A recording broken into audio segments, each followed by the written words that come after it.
भगवान की जय। बोली श्रवण भगवान श्री महावीर स्वामी की जय।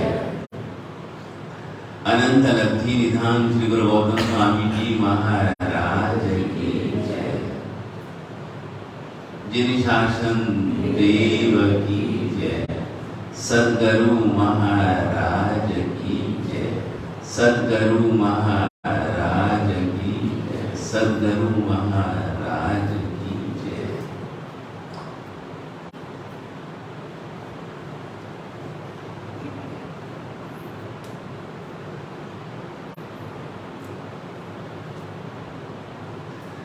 सभी मिलकर के दो जने की मुना लीजिएगा।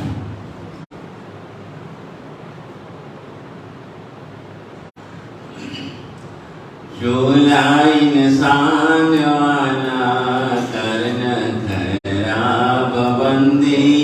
चोलाई निशान वाला चोलाई निशान वाला करन खराब बंदी। चोलाई निशान वाला मिल आई मौत औखा समझे न जाब बंदी। मिल आई मौत औखा समझे मिल आई मौत औखा समझे न जाब बंदी। मिल आई मौत औखा जब भी जुबान खोलो मिठी जही वाणी बोलो। जब भी जुबान खोलो मिठी जही वाणी बोलो। जब भी जुबान खोलो मिठी जही वाणी बोलो। जब भी जुबान देना किसी नू नहीं हो सखत जवाब बंदी।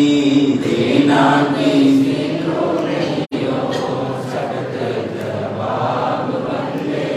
देना किसी नू नहीं हो सखत जवाब बंदी। देना किसी नू नहीं हो सखत जवाब बंदी। चोला इंसान वाला करना खराब बंदी। चोला इंसान वाला करना खराब बंदी। मिल आई मौत औखा समझे न जाब बंदी। मिल आई मौत औखा समझे जब भी जुबान खोलो मिठी जही वाणी बोलो। जब भी जुबान खोलो मिठी जही वाणी बोलो। जब भी जुबान खोलो मिठी जही वाणी बोलो। जब भी जुबान खोलो मिठी जही वाणी बोलो। देना किसी नू नहीं हो सखत जवाब बंदी। देना किसी नू नहीं हो सखत जवाब बंदी। देना किसी नू नहीं हो सखत जवाब बंदी। देना किसी नू नहीं हो सखत जवाब बंदी। चोला इंसान वाला करना खराब बंदी। चोला इंसान वाला करना खराब बंदी।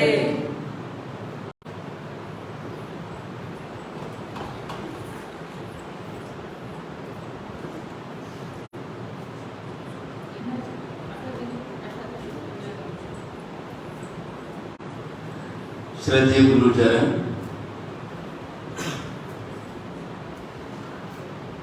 उपस्थित महानुभाव माता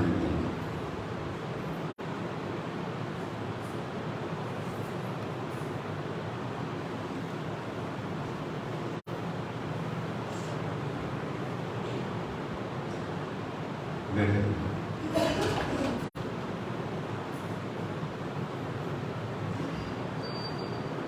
वैसे तो कहते हैं दीपक कहीं पर भी जलाओगे तो उसका तो एक ही काम है, उजाला करना।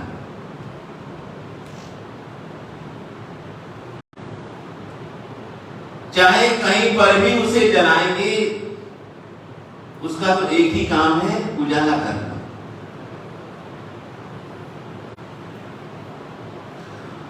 और अगरबत्ती कहीं पर भी जलाएंगे तो उसका एक ही काम रहता है कि खुशबू फैलाना। लेकिन इतनी बात तो याद रखना कि अगरबत्ती कहीं पर भी जलाओगे, दीपक कहीं पर भी जला करके रखोगे, तो सबके पीछे हमारी अलग अलग धारणाएं होती हैं, अलग अलग भावनाएं होती हैं।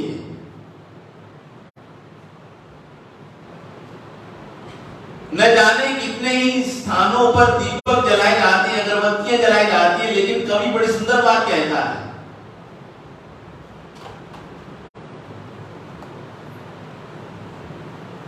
दो जगह के ऊपर अगरबत्ती विशेष रूप से जलाई जाती है।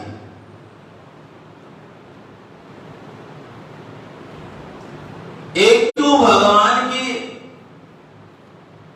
सामने जलाई जाती है, एक तो भगवान के सामने जलाई जाती है, और दूसरी मच्छर भगाने के लिए अगरबत्ती जलाई जाती है।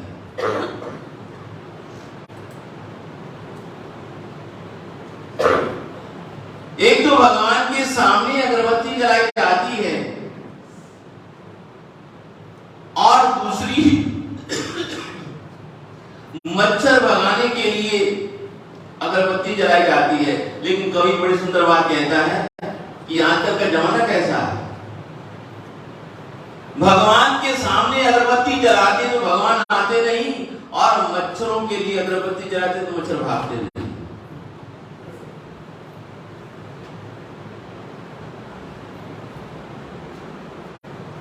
लेकिन हमारी उसके पीछे धारणा ये है, भावना ये रहती है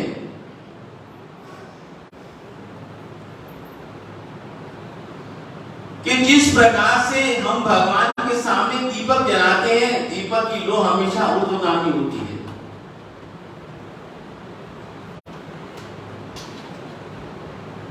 तो हमारी भी यह जो आत्मा है वह ऊर्ध्वगामी बने, अधोगामी ना बने।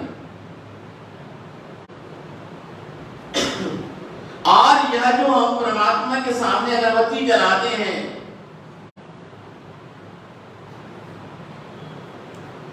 जो परमात्मा के सद्गुणों की सुवास हमारे जीवन में भी आए,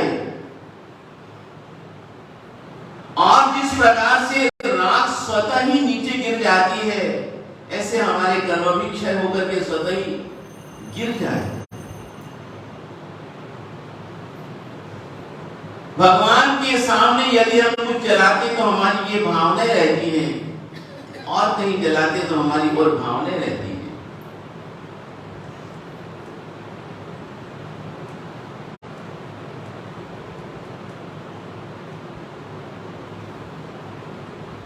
तो बड़ी सुंदर बात किसी ने लिखी है, मिलावट का दौर है दोस्त। ये जिंदगी में आपको बहुत याद रखने वाली चीज है।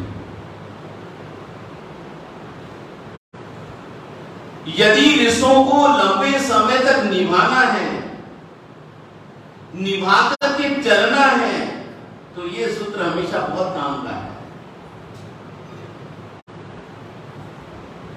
मिलावट का दौर है दोस्त, हाँ में हाँ मिला दिया करो। मिलावट का दौर है दोस्त, हाँ में हाँ मिला दिया करो, रिश्ते लंबे समय तक टिके रहेंगे। यदि अपने संबंधों को, यदि अपने रिश्तों को लंबे समय तक निभा करके चलना है, तो फिर तो पवन जी हाँ में हाँ मिलानी पड़ेगी। यदि हाँ में हम लोग ना मिला देते हैं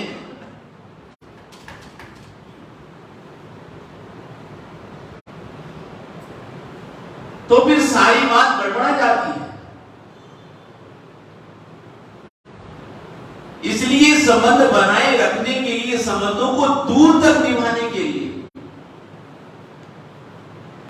या जिंदगी भर निभाए रखने के लिए हाँ में हाँ मिला दिया करो, अच्छा बुरा मत सोचा करो।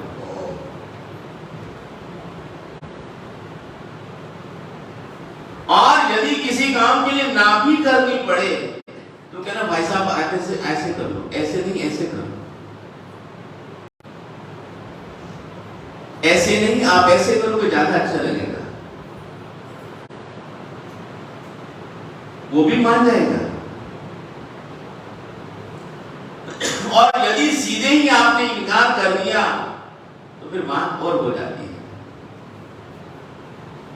फिर संबंध निभने थोड़े से कठिन हो जाते हैं।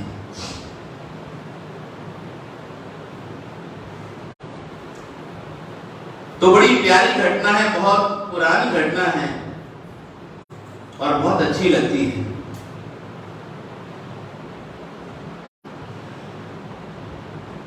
एक गाय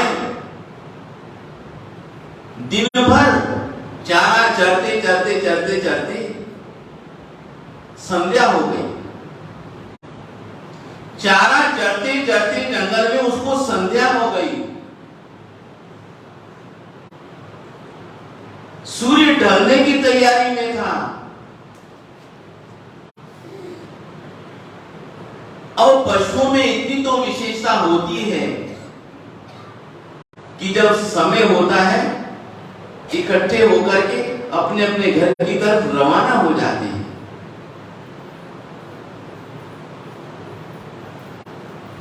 तो जैसे ही चारा चरते चरते चरते चरते वह अकेली रह गई,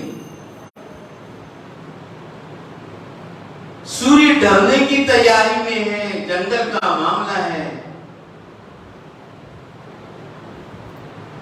जंगल में खड़ी हुई है।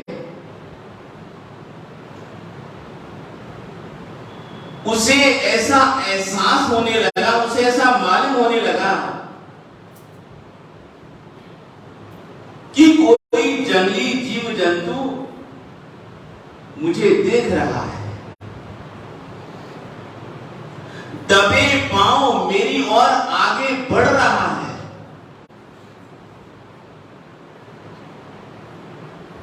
गौ माता ने देख लिया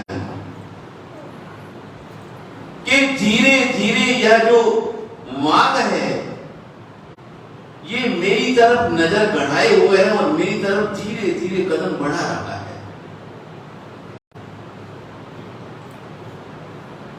जैसे ही गौ माता को ऐसा एहसास हुआ, एहसास होने के बाद अपने प्राणों को बचाने के लिए वह इधर उधर भटकने लगी, तेजी से भागने लगी। जैसे ही गौ तेजी से भागने लगी वैसे ही वाघ ने उसका पीछा किया और पीछा करते ही गौ ने अपनी सुरक्षा कहीं नजर नहीं आई। एक तालाब था जिसमें पानी कम था, कीचड़ ज्यादा था। जिसमें पानी कम था और कीचड़ ज्यादा था, भागते भागते भागते भागते उस तालाब में पहुंच गई। अब जैसे ही वह आगे बढ़ती है, नीचे से नीचे धंसती चली जाती है, नीचे से नीचे धंसती चली जाती है और उसका पीछा करते करते वाघ भी उस कीचड़ में जाकर के फंस गया। न गौ माता निकल सकती है न वाघ निकल सकता है, दोनों ही निकलने की कोशिश करते हैं। जैसे ही निकलने की कोशिश करते हैं दोनों ही धंसते चले जाते हैं, लेकिन विशेषता कितनी अच्छी है, दोनों आपस में देख रहे हैं, दोनों ही आपस में देख रहे हैं, लेकिन कर कुछ नहीं सकते। दोनों ही आपस में देख रहे हैं, लेकिन कर कुछ नहीं सकते।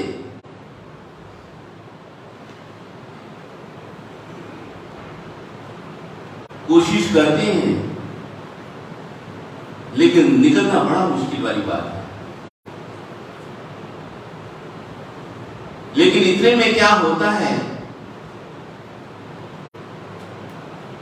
कि गौ माता ने बाघ की तरफ देखा और देख करके कहा,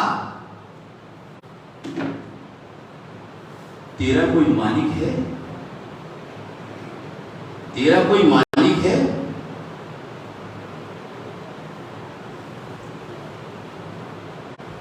उसने कहा कि मुझे मालिक की क्या जरूरत, मैं जंगल का राजा हूं, जंगल का मालिक हूं, मुझे किसी के अधीन रहने की जरूरत नहीं है, मुझे किसी के अधीन रहने की जरूरत नहीं है, मैं जंगल का राजा हूं। उसने कहा कि जैसी इस समय मेरी हालत है, तेरी भी तो उस समय ये हालत हो रही है, जो तेरी हालत है वही मेरी हालत है। न मैं निकल पा रहा हूं, न तू निकल पा रही है, दोनों ही कीचड़ में फंसे हुए हैं। तो गौ माता कहती है कि तू तो जंगल का राजा है, तेरा तो कोई मालिक नहीं है। लेकिन लोग कहते कि मेरा तो मालिक है, मेरा तो मालिक है।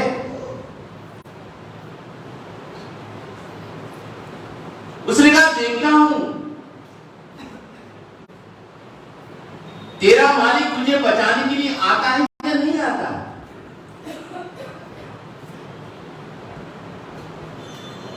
उसने कहा कि मुझे मेरे मालिक के ऊपर पूरा भरोसा है।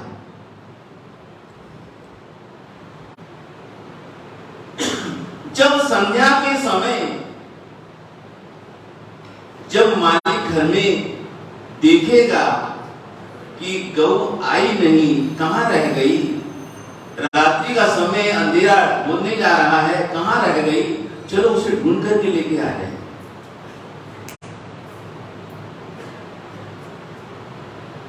तो मालिक उस गौ को ढूंढने के लिए निकला,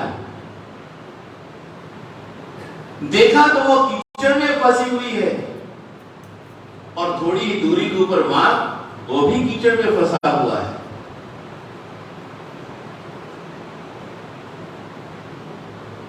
मालिक ने जैसे तैसे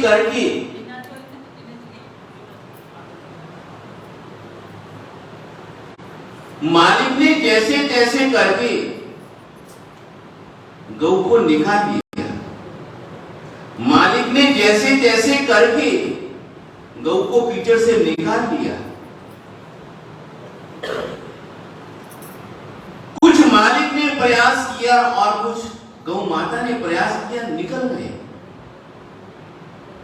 और गौ माता निकलते निकलते निकलते निकलते अपनी नजरों से उस मालिक का धन्यवाद करती है और चलते चलते देखती है किसकी तरफ, बाघ की तरफ।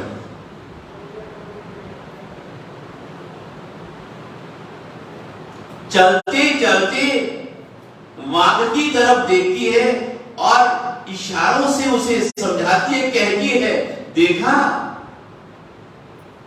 मेरा मालिक था तो मुझे बचाने के लिए आ गया,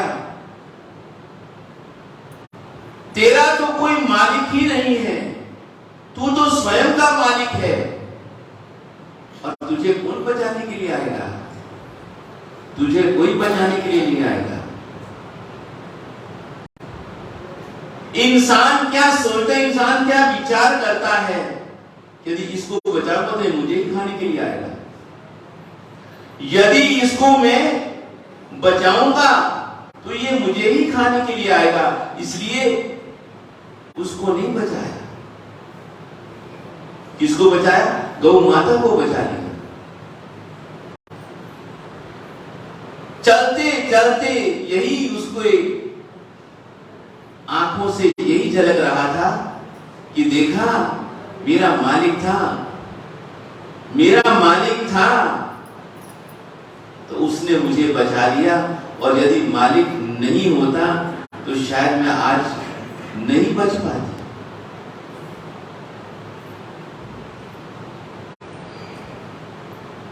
भगवान बड़ी सुंदर बात कहते हैं, और इस घटना की बड़ी सुंदर तुलना करते हैं। इस घटना की बहुत सुंदर तुलना करते हैं।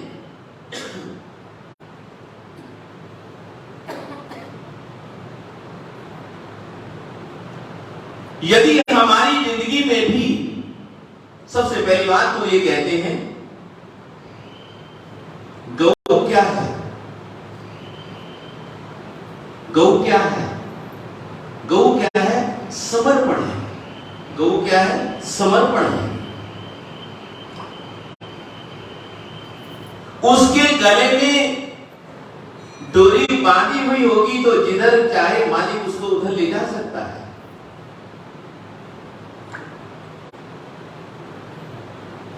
ये क्या है? गौ का समर्पण भाव है। किसके प्रति? मालिक के प्रति।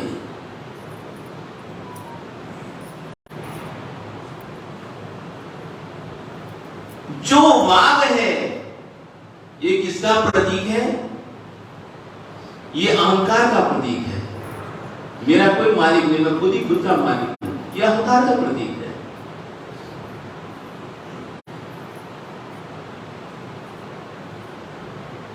जिसने जिसके प्रति समर्पण किया उसकी फिर भी सुरक्षा हो जाएगी, और जो स्वयं ही अभिमान में गिरा हुआ है उसे सुरक्षा मिलनी बहुत कठिन है।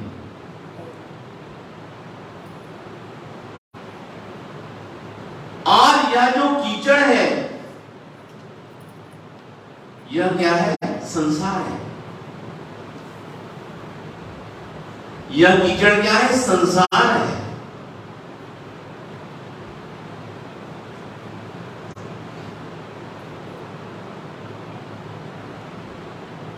भगवान कहते हैं कि दुनिया में रहना हो तो भले ही हम लोग कीचड़ में रहते हैं, लेकिन कमल के समान रह करके जिंदा रहो, जीवन जियो।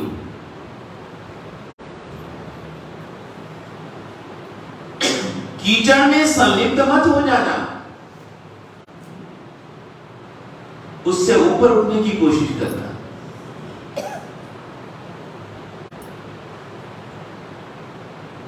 कीचड़ में उत्पन्न होकर के भी यदि आप ऊपर रहते हैं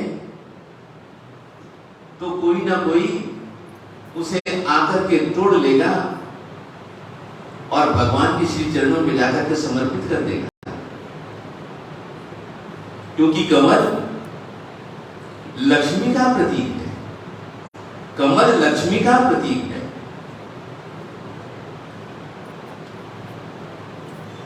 कीचड़ में उत्पन्न होकर के जब ऊपर रहेगा कमल तो कोई ना कोई आकर के उसको तोड़ करके प्रभु चरणों में समर्पित कर देगा।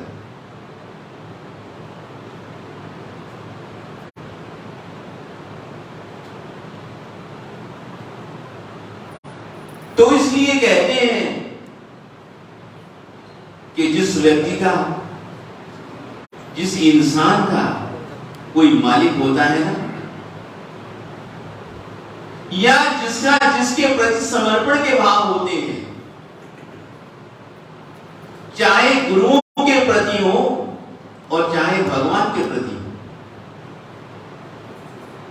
चाहे गुरुओं के प्रति समर्पण के भाव हो और चाहे परमात्मा के प्रति समर्पण के भाव हो, तो जिसका जिसके प्रति समर्पण के भाव होते हैं तो वही आकर के उसको बचा लेते हैं। इसलिए कहते हैं कि जिंदगी में कोई ना कोई मालिक स्वरूप गुरु होना ही चाहिए।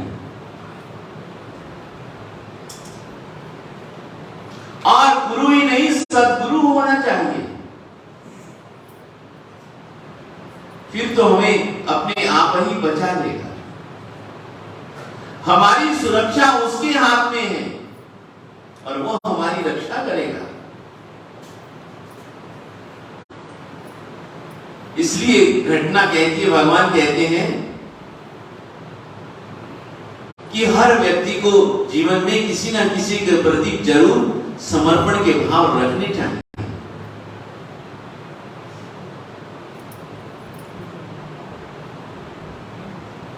तो वो हमें आकर के बचा देगा। जैसे हमारे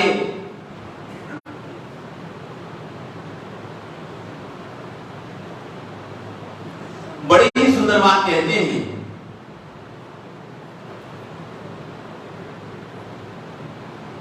और मालूम नहीं संतों ने न जाने कैसी कैसी कल्पनाएं कर रखी है।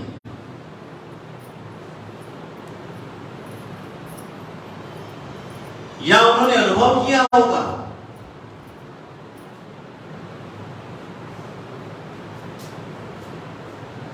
जो शिव जी के भक्त होते हैं ना,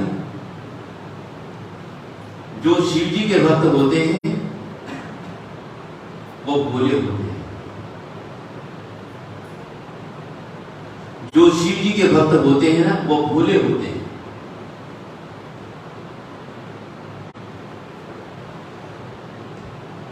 जो राम जी के भक्त होते हैं वो मर्यादित होते हैं। जो राम जी के भक्त होते हैं वो मर्यादित होते हैं।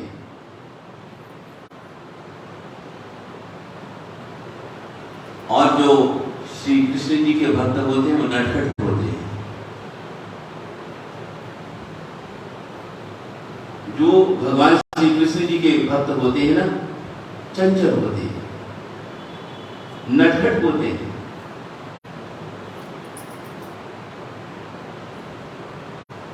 और सीधी सी बात, जैसे भगवान कृष्ण जी वहां के बिहारी कहे जाते हैं तो थोड़े से टेढ़े भी होते हैं। नीचे से लेके ऊपर तक देखो सब टेढ़ा ही टेढ़ा। बांके बिहारी से तो बांके बिहारी कहते हैं।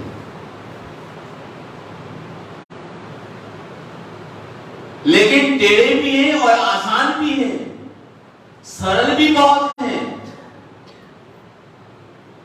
तभी तो उन्हें ठाकुर कहा जाता है। जितना श्रृंगार उनका किया जाता है उतना और श्रृंगार किसी का भी किया नहीं जाता है।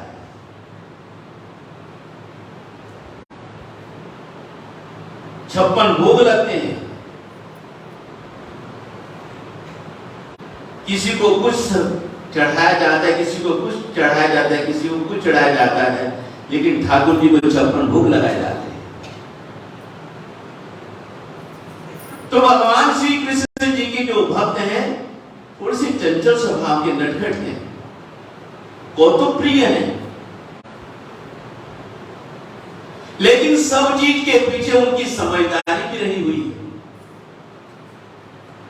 अज्ञानता नहीं है, अबोध नहीं है, पूरी जानकारी है, सब कुछ जानते हैं।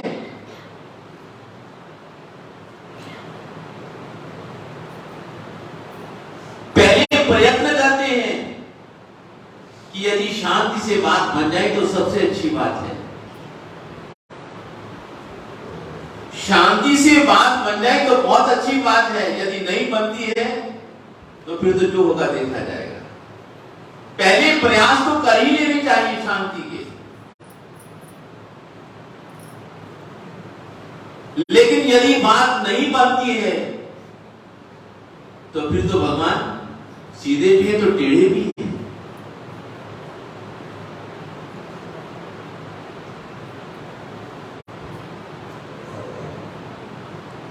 लेकिन अहंकारी व्यक्ति किसी की अच्छी बात भी सुनना पसंद नहीं करता है।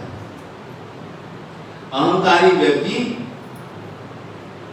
किसी की बात सुनना पसंद नहीं करता है और दूसरे को अच्छा समझता भी नहीं है। अपनी अच्छाई नजर आती नहीं, अपनी बुराई नजर आती नहीं, दूसरों की बुराई नजर आती है।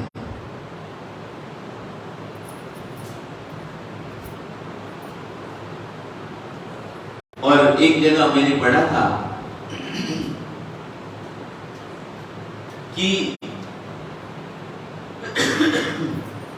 कितना सुंदर शब्द है अहम।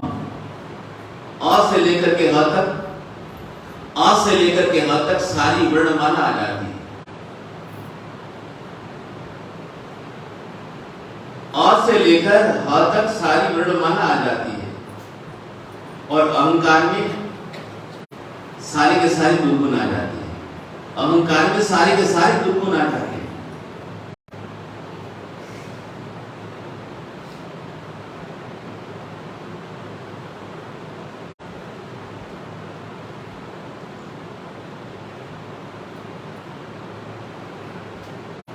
तो कहते हैं वक्त का काम तो गुजरना है,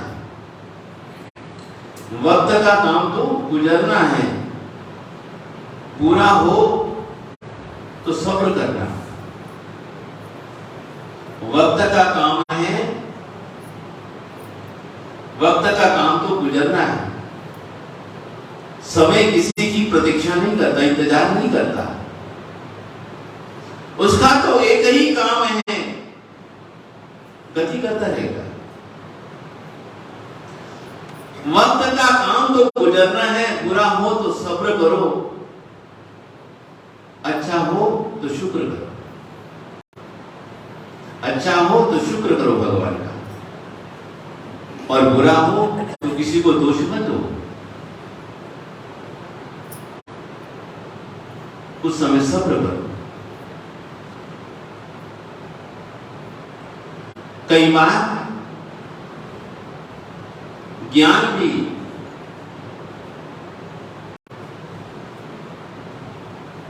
अहंकार पैदा कर देता है। कई बार अहंकार भी अंधकार पैदा कर देता है।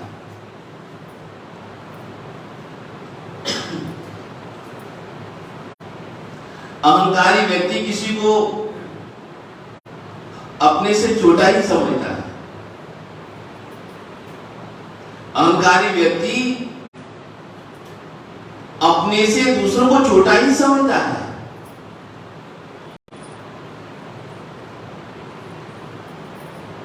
लेकिन दुनिया में यह बात भी कही जाती है कि शेर के ऊपर सवा शेर भी होता है। शेर के ऊपर सवा शेर भी होता है।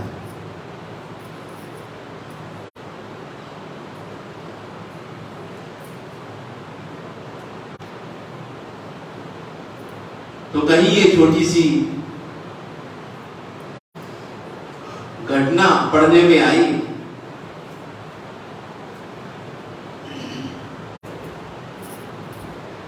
एक पंडित जी थे, एक पंडित जी थे।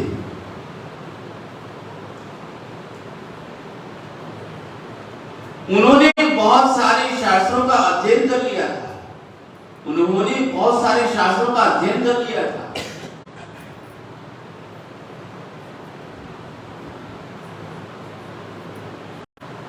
उन्हें स्वयं पर अभिमान होने लगा कि मैंने बहुत ज्ञान उपार्जित कर लिया है, अब कोई भी ज्ञान, कोई भी विद्या ऐसी नहीं जिसे मैं नहीं जानता हूंगा। सारी उम्र मैंने इसमें लगा दी, सारी उम्र मैंने इसमें खपा दी, अब मैं सभी शास्त्रों का ज्ञाता हो गया।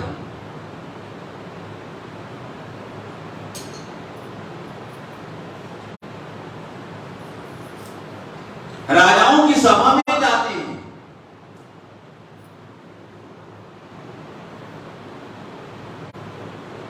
जाने के बाद एक ही ललकारते हैं कि राजन, मैंने इतने सारे ग्रंथों का अध्ययन किया है, मैंने इतने सारे ग्रंथों को पढ़ा है, यदि आपकी राजधानी में, यदि आपकी नगरी में कोई ऐसा पंडित हो शास्त्रार्थ करने के लिए, यदि उत्सुक हो, तो मैं उसके लिए तैयार हूं।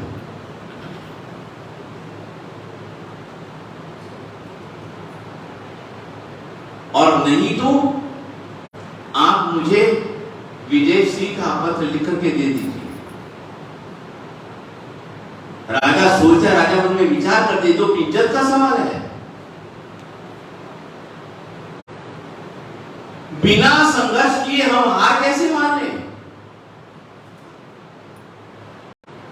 बिना लड़ाई किए हम हार कैसे मान लें? नहीं तो ये मन में व्यक्ति सोचेगा कि इनके राज्य में कोई पढ़ा लिखा विद्वान व्यक्ति ही नहीं है।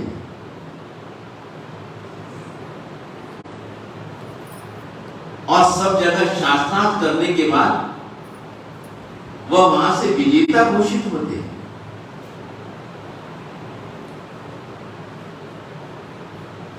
और विजय का प्रमाण पत्र लेकर के और शहर में चले जाते हैं। सारी उम्र पंडित जी ने यही काम किया। सारी उम्र पंडित जी ने यही काम किया। और जितनी जितनी उनको विजय मिलती जाती, उतना उतना उनका अभिमान बढ़ता जाता।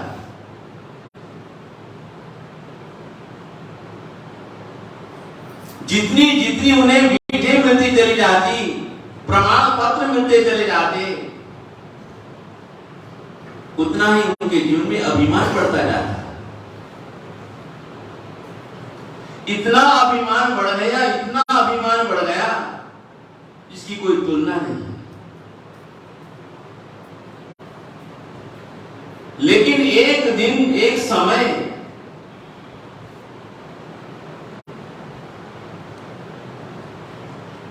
अपनी पुस्तकों को लेकर के, अपने धर्म ग्रंथों को लेकर के चले जा रहे थे, चले जा रहे थे, चले जा रहे थे।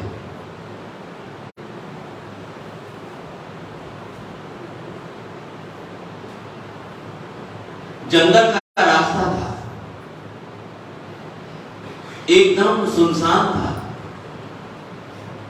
एकदम सुनसान था।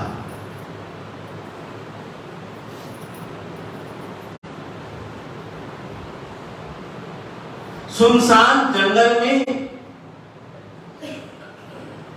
डाकू रहते थे।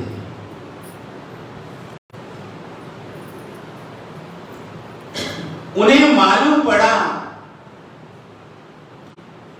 कि इधर से एक पंडित जी गुजरने वाले हैं, इधर से एक पंडित जी गुजरने वाले हैं। पंडित जी अहंकारी हैं, पंडित जी अभिमानी हैं, अपने आप को बहुत बड़ा समझते हैं, दूसरों को हीन दृष्टि से देखते हैं। बहुत बड़े पंडित जी यहां से गुजरने वाले हैं। डाकुओं ने सोचा इनको लूटना चाहिए, डाकुओं ने सोचा इनको लूटना चाहिए। जैसे ही वह उधर से गुजरे, डाकू ने उनको घेर लिया। घेरने के बाद उनकी तो जो अदाएं होती हैं, उन्होंने पंडित जी को यही बात कही कि आपके पास में जो कुछ भी है सब यहां पे चुपचाप रखो। आपके पास जो भी कुछ है आप चुपचाप यहां पे रख दो। आनाकानी की, मना किया कि मेरे पास कुछ नहीं है, मेरे पास कुछ नहीं है, मेरे पास कुछ नहीं है। धीरे धीरे उन्होंने धमकाना शुरू किया। धमकाने के बाद तलाशी लेनी शुरू कर दी। जो कुछ भी था उन्होंने सब कुछ उनका ले लिया। और जो उन्होंने अपनी बगल में धर्म ग्रंथ दबा करके रखे हुए थे, अब डाकू ने उन्होंने उसको भी छीना झपटी करनी शुरू कर दी। छीना झपटी करने के बाद उन्होंने कहा कि इसमें भी जो भी है आप सब कुछ रख दो। उन्होंने कहा ये तो मैं नहीं दूंगा।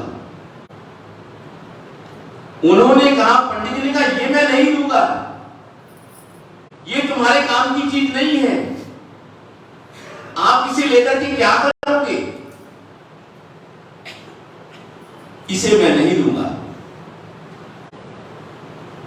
उन्होंने छीना झपटी करी, लेकिन पंडित जी की पकड़ इतनी मजबूत थी, आखिर में डाकुओं ने जोर से एक थप्पड़ मार दिया। डाकुओं ने पंडित जी को जोर से एक थप्पड़ मार दिया। दिन में तारे नजर आने लग गए।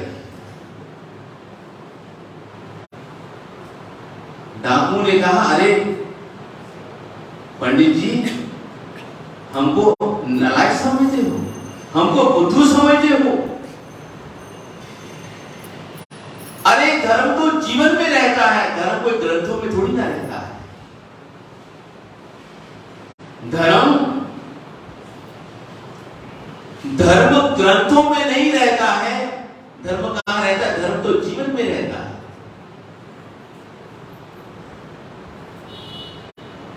आज दिन तक तुमने दुनिया को समझाया होगा और हमने दुनिया में रहकर के यही समझा है कि धर्म पुस्तकों में नहीं रहता। धर्म कहां रहता है? धर्म जीवन में रहता है। तुमने धर्म को इन पुस्तकों में समझ रखा है। पुस्तकों में ज्ञान रहता है, पुस्तकों में अच्छी अच्छी बातें रहती हैं, पुस्तकों में भगवान की वाणी रहती है, भगवान के उपदेश रहते हैं। इसमें धर्म नहीं है। धर्म तो जीवन में रहता है। इसलिए पंडित जी,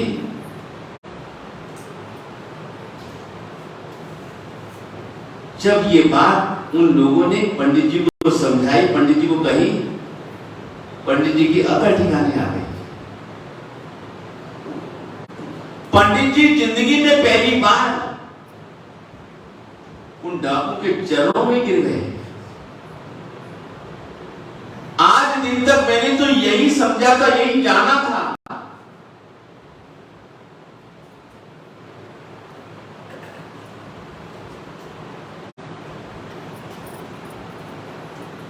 मैंने तो यही समझा था कि धर्म ग्रंथों में होता है, लेकिन आज आपने मुझे समझा दिया कि धर्म ग्रंथों में नहीं, ग्रंथों में तो ज्ञान होता है, ग्रंथों में तो उपदेश होते हैं, ग्रंथों में परमात्मा की वाणी होती है। पढ़ने से कुछ नहीं होता। जब तक इन ग्रंथों में जो उपदेश दिए हुए हैं, जब तक हम लोग आचरण नहीं करते हैं, तब तक ये ग्रंथ कुछ भी काम नहीं करते हैं। पंडित जी डाकू के चरणों में गिर गए। आज दिन तक मुझे किसी ने ये बात नहीं बताई जो आज आपने मुझे बता दी। आज से तुम मेरे गुरु और मैं आपका शिष्य।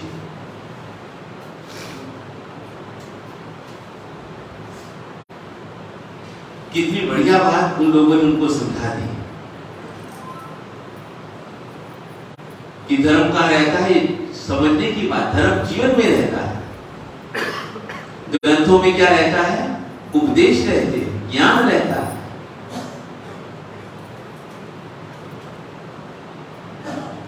कई बार हम किसी के पास में किसी संत का समागम नहीं होता है,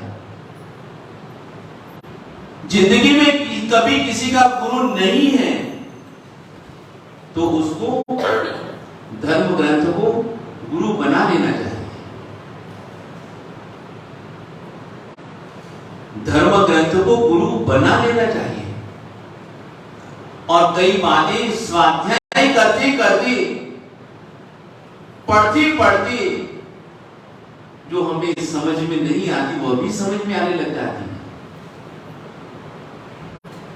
इसलिए उस पंडित जी का जितना भी अभिमान था सब का सब समाप्त हो गया। चरणों में झुक गए और चरणों में झुकने के बाद में उसको कहा कि भाई आज से तू मेरा गुरु और मैं आपका शिष्य। आज दिन तक मेरे जीवन को किसी ने बदला नहीं और आज आपने मेरे जीवन को बदल दिया। लेकिन कोई अच्छा व्यक्ति मिल जाता है तो हमारा जीवन भी बदल जाता है, तो सामने वाले का जीवन भी बदल जाता है। हमारा जीवन बदलता है तो सामने वाले का जीवन भी बदल जाता है। तो हमेशा जिंदगी में ये बात याद रखना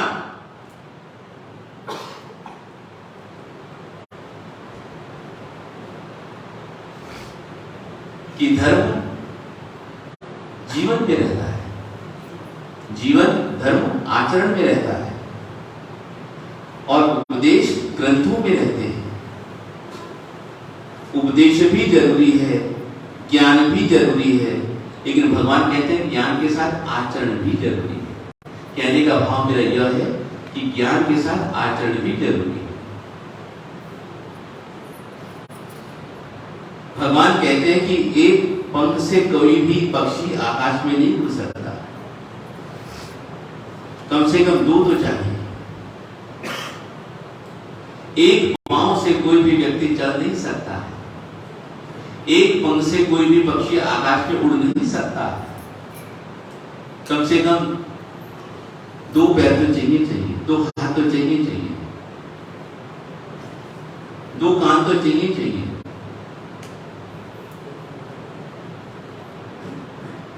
नहीं तो किसी का सहारा लेना पड़ता है। इसलिए भगवान कहते हैं ज्ञान भी चाहिए तो आचरण भी चाहिए।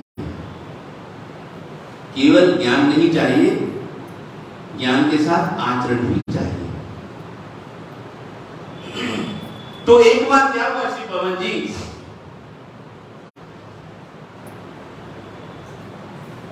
कि किसी बात को लेकर के पति पत्नी में कुछ अनबन हो गई, होती है, हो जाती है। किसी बात को लेकर के पति पत्नी में अनबन हो गई, पत्नी रूठ गई। श्रीमान जी को पता लगा कि इसके रूठ जाने से घर में कितनी समस्या हो जाती है। इनके रूठ जाने से, इनके नाराज हो जाने से कितनी समस्या हो जाती है। जब धर्म पत्नी कहीं पिया चली जाती तो कितनी मुश्किल हो जाती है। घर में झाड़ू तक नहीं निकलता, खाना तक नहीं पकड़ता, कपड़े इकट्ठे करके रख देते हैं, फोन करते रहेंगे, इंतजार करते रहेंगे। किसी बात को लेकर कैसी पहुंची, अनबन हो गई तो उसने सोचा कि यार ये तो मुश्किल हो जाएगी मुझे, इसको तो कोई मुश्किल नहीं, मुझे मुश्किल हो जाएगी। अब उसको मनाने की कोशिश करते हैं कि अभी मान जाओ ना, हमारा जीवन और तुम्हारा जीवन इकट्ठे ही तो बीतेगा, गाड़ी के दो ही तो पहिए हैं हम लोग। अरे इतना समझाने के बाद अब मैं आपको क्या कहूं, उसने कहा बोलो जीएसटी। उसने कहा कि बोलो जीएसटी। आप समझते जीएसटी का मतलब क्या होता है? जीएसटी, गलती सब तुम्हारी है।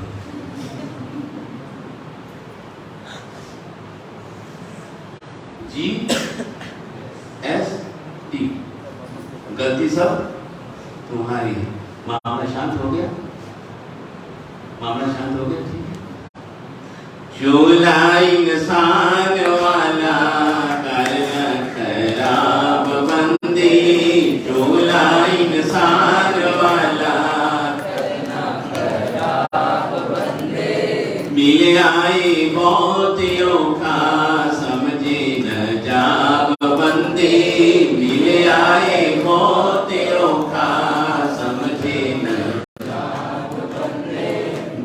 भी जुबान खोलो मिठी जही वाणी बोलो, जब भी जुबान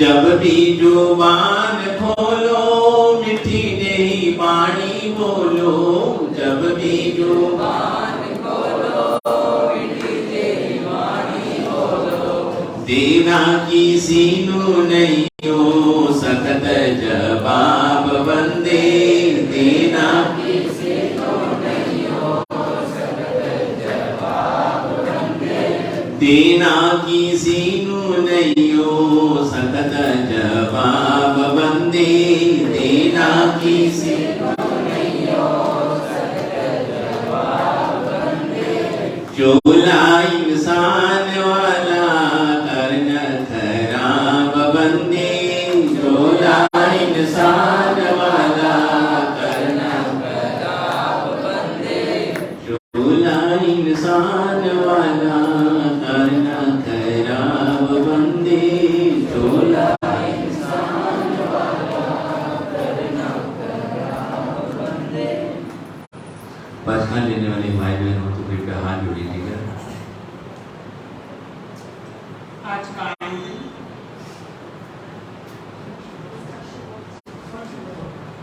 साक्षी बोलचा का है आज कांडिल्य उपवास कांडिल्य एक प्रश्न दोनों प्रश्नों उनके उग्र नवकाशी कोशी साक्षी सिंहासन पर के व्यक्ति हार मौसम पानी भाई मुसलमान और सहसारेन पसंद कार्यक्रम दिशा मोहिनम साहुवेन मंत्रालयम सवसमय विद्यालयम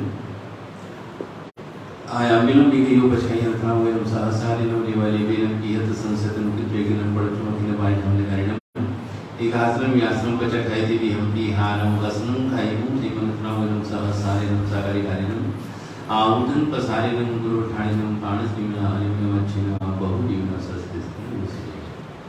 आज का पहला का उनका दूसरा दिन है हरिहर चौरड़िया का आज दूसरा दिन है, कल तीसरा दिन होगा, परसों से नया दिन प्रारंभ होगा। कल रविवार परसों रविवार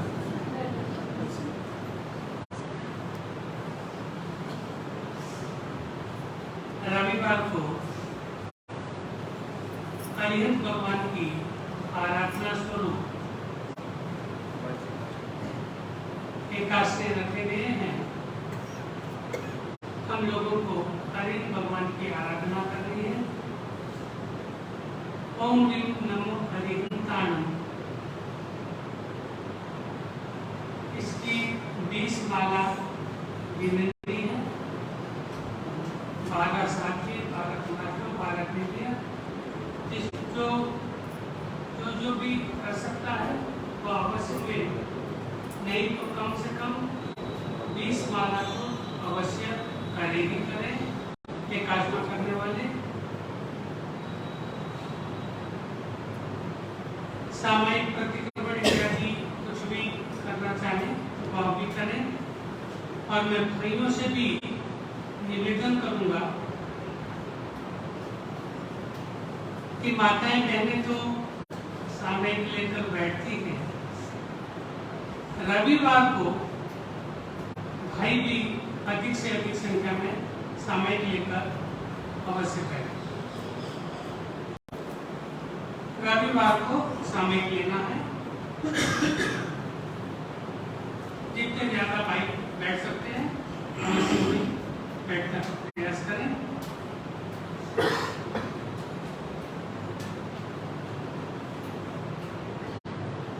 साथ ही साथ रविवार को दोपहर को 2:30 बजे से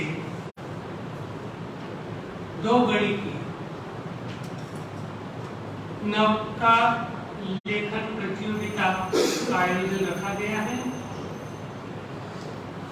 5 से 15 वर्ष एवं 15 से ऊपर के सभी इसमें शामिल होंगे। अवश्य में अपने साथ अपनी सारी सामग्री लेकर आए,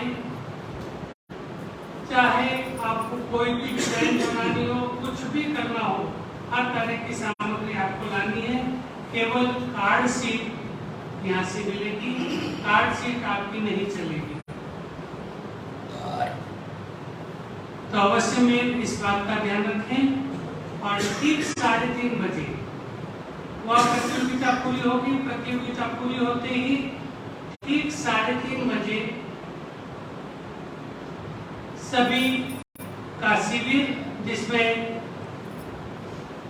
5 वर्ष से 15 वर्ष के बच्चों का शिविर अलग एवं उसके ऊपर का शिविर अलग, इस तरह से शिविर रखा गया है। इस शिविर में क्या सब्जेक्ट पढ़ाया जाएगा यह हम उसी दिन आपको बताएंगे। आपको केवल कॉपी पेन लेकर आना है। तो अवश्य में शिविर में हम कोई भी नाम नहीं लिख रहे हैं, आप स्वेच्छा से उस दिन एंट्री देनी है। जो आएंगे उनकी एंट्री है और 3:30 बजे के बाद में एंट्री बंद कर दी जाएगी। 3:30 बजे के बाद में शिविर में किसी भी प्रकार की कोई एंट्री नहीं होगी। 1 घंटा का शिविर रहेगा। अवश्य में 5 से 15 साल के बच्चों को शिविर में मुनि श्री दिव्यांश विजय जी महाराज पढ़ाएंगे और उसके ऊपर के बच्चों को एवं माताओं बहनों भाइयों को मैं पढ़ाऊंगा। अवश्य में इस बात का ध्यान रखें, सभी को शिविर में आना जरूरी है। अवश्य में आने का भाव बनाएं और शिविर के बाद में पारितोषिक इत्यादि की व्यवस्था भी यहाँ पर रहेगी। अवश्य में सभी शिविर में शामिल हो। अगले रविवार को 31 तारीख को क्रिकेट मैच, क्रिकेट सामूहिक क्रिकेट मैच, उसकी टीमें यहाँ पर बनाई जाएगी। आप सभी तैयारी करके 1-2 दिन में आपको पेपर दे दिया जाएगा। 24 तीर्थंकर परमात्मा के बारे में भी हम कोशिश करें कि आपको कुछ न कुछ सामग्री आपको दे दें। उसके बाद में तैयारी आपको करनी है। अवश्य में कुछ सोशल एवं धार्मिक बातों के सवाल भी उसमें ऐड किए जाएंगे। तो आप उसमें उनकी स्वेच्छा से आप तैयार करके आना।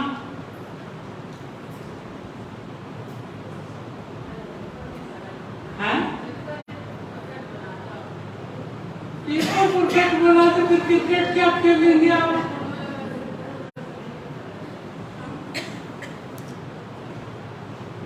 हम कुछ सामग्री देंगे आपको, बाकी कुछ थोड़ा सा जनरल नॉलेज इत्यादि तो खुद को करना होता है। कहीं पर भी सवाल, कोई भी परीक्षा होती है, जनरल नॉलेज खुद के होते हैं।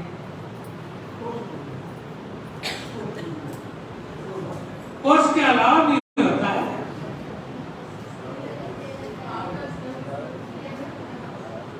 सिलेबस हम देंगे कोई बात नहीं, लेकिन आउट ऑफ सिलेबस भी कुछ चीजें आ सकती है, पहले से हम कह देते हैं। तो उसकी तैयारी भी आप लोग कर लें। 1-आधे दिन में आपको सारा सिलेबस दे दिया जाएगा। 3 तारीख को 3, 4, 5 सामूहिक पाठ्यक्रम का, सामूहिक तेला का। अवश्य में तेले में अपना नाम 3, 4, 5 के तेले में 8वां भगवान की आराधना के स्वरूप यह पाठ्यक्रम तक करवाया जाएगा। अवश्य में इस बात का ध्यान रखें। 2 तारीख को नेमिनाथ भगवान का जन्म कल्याणक भी मनाया जाएगा। आज अभी यहाँ से यह कार्यक्रम संपन्न करके रेलवे स्टेशन जाना है, ट्रेन पकड़नी है।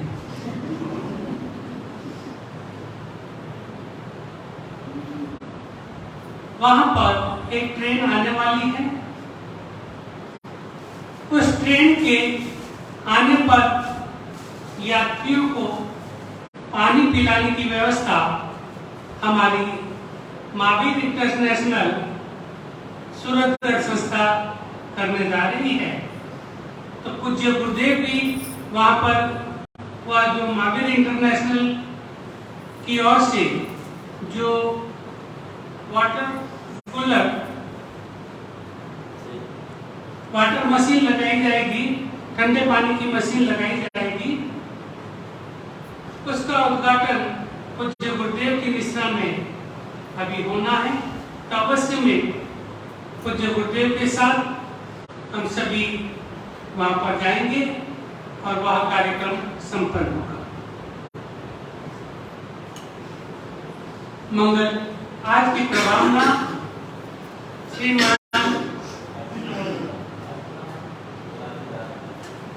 श्रीमती अर्चना प्रहलाद जी डागा, श्रीमती अर्चना देवी प्रहलाद जी डागा परिवार की ओर से आज की प्रभावना है। सभी प्रभावना लेकर उपसर्गाक्षयं यान्ति चित्तं देवी विघ्नवल्लयं मनः प्रसन्नतामेति पूज्यमाने जिनेश्वरी सर्वमङ्गलमाङ्गल्यं सर्वकल्याणकारणं प्रधानं सर्वधर्माणां जैनं जयति शाश्वतं